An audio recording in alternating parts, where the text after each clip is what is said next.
என்ன சமையலோ என்ன சமையலோ.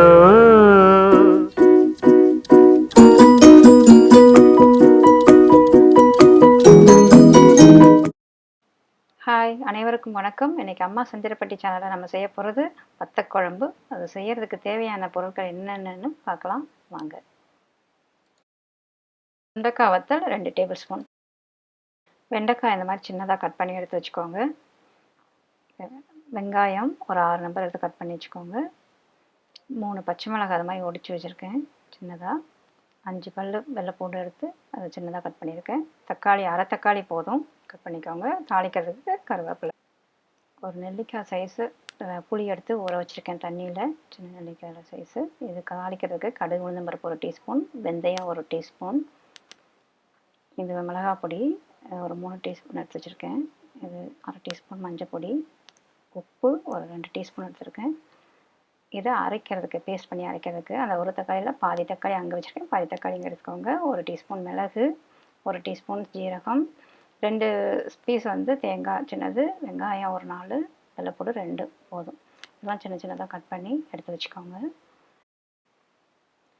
நல்லெண்ணெயில் தான் வச்சா நல்லாயிருக்கும் குழம்பு. நல்லெண்ணெய் ஒரு 5 டேபிள் ஸ்பூன் எடுத்துக்கோங்க.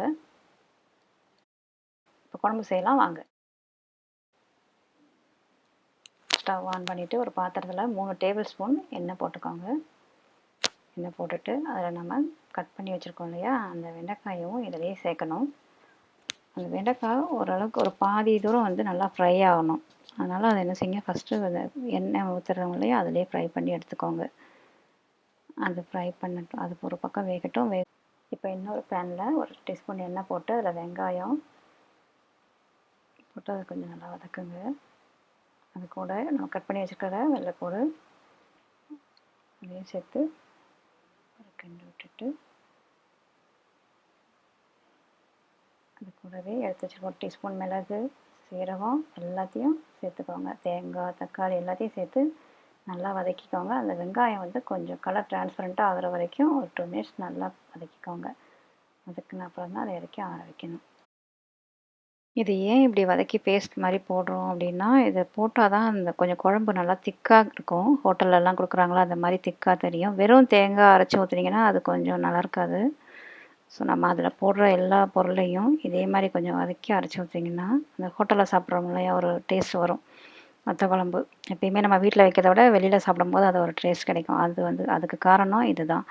இந்த மாதிரி வதக்கி அரைச்சி போடணும் எல்லா பொருளையும். கிராமங்களில் என்ன பண்ணுவாங்கன்னா, மல்லி, மிளகாய் எல்லாத்தையுமே வறுத்து பொடி பண்ணி அதுக்கப்புறம் அரைச்சி போடுவாங்க. நம்ம அதெல்லாம் பொடியாகவே வச்சுருக்கிறதுனால இதை மட்டும் வதக்கி அரைச்சி இதில் சேர்க்குறோம். இப்போ இது ஒரு பக்கம் வேகட்டும். அதுங்க வேகிறதுக்குள்ளே இந்த வெண்டைக்காய் எப்படி இருக்குன்னு கொஞ்சம் திருப்பி விட்டுக்கலாம். இதை அப்பப்போ பரட்டி விட்டு ஒன்று போல் வேக வச்சுட்டு வச்சுக்கோங்க. இப்போ பாருங்கள், இதெல்லாம் வதங்கிருச்சு. இதை இறக்கி தனியாக ஆற வச்சுக்கோங்க. ஆறுனதுக்கப்புறம் தான் நம்ம மிக்சியில் ஜாரில் போட்டு அரைக்க முடியும். அதனால் அது கொஞ்சம் நேரம் அது கூலாகட்டும்.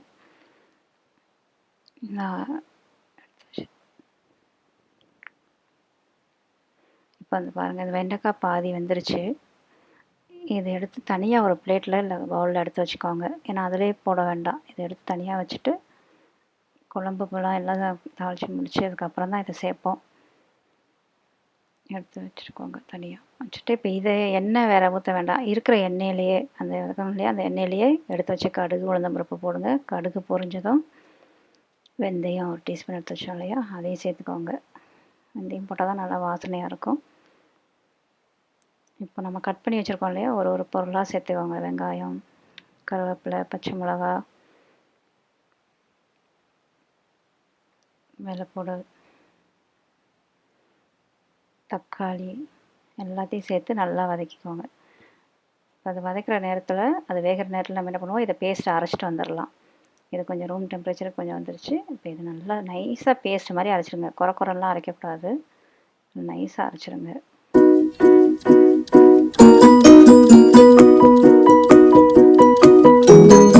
இப்போ இது நல்லா ஓரளவுக்கு வந்துருச்சு.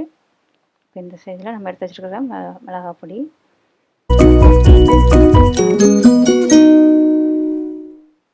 இது குழம்பு தூள்னே நம்ம வீட்டில் எங்கள் வீட்டில் அரைப்போம், அந்த பொடி தான் அதை போட்டிருக்கேன். எடுத்து வச்சு உப்பு அது ஒரு 1.5 டீஸ்பூன் எடுத்து வச்சேன். இது இந்த நான் வைக்கிற குழம்புக்கு இது போதும். அவங்கவுங்க விருப்பப்படி உப்பு சேர்த்துக்கோங்க, கூட்டுறது குறைக்கிறது. இப்போ அரைச்சி வச்சாலே அந்த பேஸ்ட்டையும் இப்போவே சேர்த்துடணும். அந்த எண்ணெயிலோட அந்த காயெல்லாம் அந்த வெங்காயம் எல்லாம் வதங்கும் போது இந்த பேஸ்ட்டையும் இதில் சேர்த்து நல்லா கிண்டி விட்டுக்கோங்க. இந்த மிக்சியில் இருந்தால் கொஞ்சம் வாஷ் பண்ணி தண்ணியும் இதில் ஊற்றுறேன். இது கொஞ்சம் கொதிக்கட்டும். அந்த பச்சை வாசனைலாம் போகும், அந்த குழம்புத்தூளில் இருக்கிற பச்சை வாசனைலாம் போகிற வரைக்கும் இது பண்ணிவிட்டு எடுத்து வச்ச புளி அதையும் கரைச்சி அதில் சேர்த்துருங்க. சேர்த்துட்டு இதை கொஞ்சம் நேரம் அப்படியே கொதிக்க விடுங்க. அந்த புளி அந்த மிளகாய் பொடி எல்லாம் ஒன்றா சேர்ந்து அந்த பச்சை வாசனைலாம் போகிற வரைக்கும் அது கொதிக்கணும். கொதிக்கட்டும். அந்த கொதிக்கிற கேப்பில் நம்ம என்ன பண்ணுவோம், இந்த வத்தல் எடுத்து வச்சோம் இல்லையா, என்கிட்ட சுண்டக்காய் வத்தல் தான் இருந்தது. ஸோ அதனால் நான் இதை போடுறேன். உங்ககிட்ட என்ன வத்தல் இருக்கோ அதை எடுத்துக்கோங்க. அந்த வத்தலையும் ஒரு சைட்லேயே எண்ணெய் ஊற்றிட்டு அதை வறுக்கணும். இப்போ இந்த பச்சை வாசனைலாம் போய் குழம்பு ஓரளவு கொதிச்சிருச்சு. கொதிக்கும்போது இப்போ என்ன பண்ணுவோம், நம்ம வதக்கி வச்சுருக்கோம்ல அந்த வெண்டைக்காயை இப்போ தான் சேர்க்கணும். ஏன்னா ஏற்கனவே அது பாதி வெந்துருச்சு. முதல்ல போட்டிங்கன்னா ரொம்ப குழஞ்சிரும்.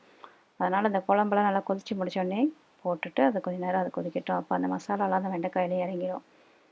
இறங்கும்போது அது பாதி வேகவும் சரியாக இருக்கும். இப்போ அந்த வத்தல் இந்த பக்கம் வறுக்கிறோம்.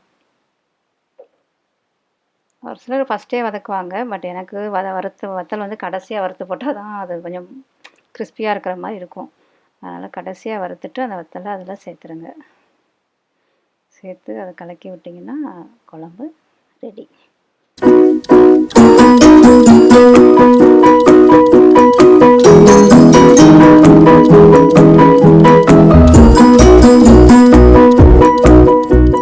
அவ்வளோதாங்க, சுவையான வத்தக்குழம்பு ரெடி ஆயிடுச்சு. சாப்பிடலாம் வாங்க எல்லாரும்.